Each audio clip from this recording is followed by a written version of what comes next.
A recent survey found most adults do not want their aging parents living with them, but most say it comes down to finances. So, Dr. Stephanie Zepeda with Financial Therapy Texas joins us to talk about these important conversations that we need to have with our aging parents. I went through some of this with my father, so I know this issue very well. Thank you so much for being with us. My pleasure. Yeah. Sure. So let's dive into some of the most important conversations that adult children need to start having.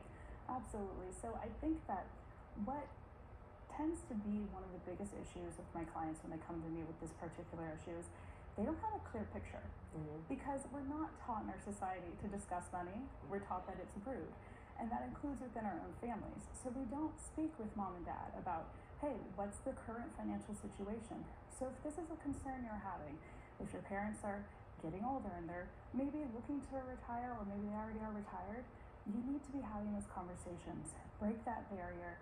Get a really clear picture of what assets do they have, what liabilities do they have, is there any outstanding debt, what's their income plan in their older years, their Social Security, maybe there's some retirement savings, or maybe they want to continue working for a little bit longer. I've seen a lot of families doing that.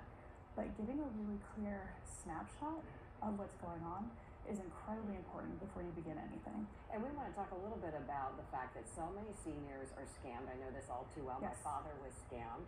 And you need to know what's going on with their finances. 100%.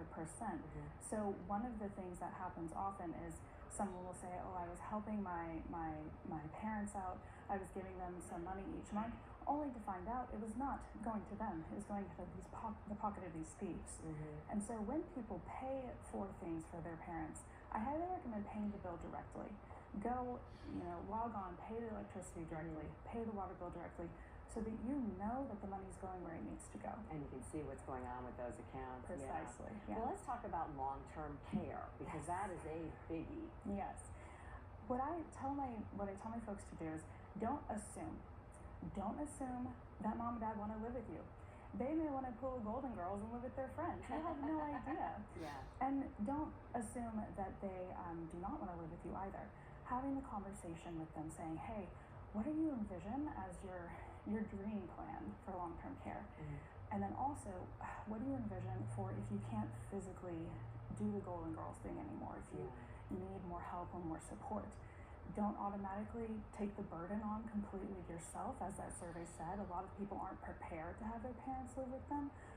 But weigh the pros and cons. Have a discussion with your partner and really talk about what might be a benefit of having our parents live with us. Hey, free babysitting, right? Yeah. So there may be some pros and cons here that you haven't thought of. Yeah. And you touched on bringing your siblings or other family members into this, so it's not just you. All too often, I see time and time again, the majority of parent care falls on one sibling, typically the woman, right? And so if you do have siblings, even if they live far away and maybe they can't contribute their time, can they contribute financially to the care of the parents? Can they give respite care? I cannot emphasize enough the need for respite care. Being able to take a weekend off, being able to, have them come down and have a whole week just where you get some time for yourself and your family. Because while it is a privilege and an honor to care for your family, you also need to take care of yourself. Yeah, absolutely. Yeah. This is Dr. Stephanie Zepeda with Financial Therapy Texas. Thank you so much for shedding light on these important conversations that need to be had. We appreciate it. Thank you so much for having me. And we'll be back in just a moment.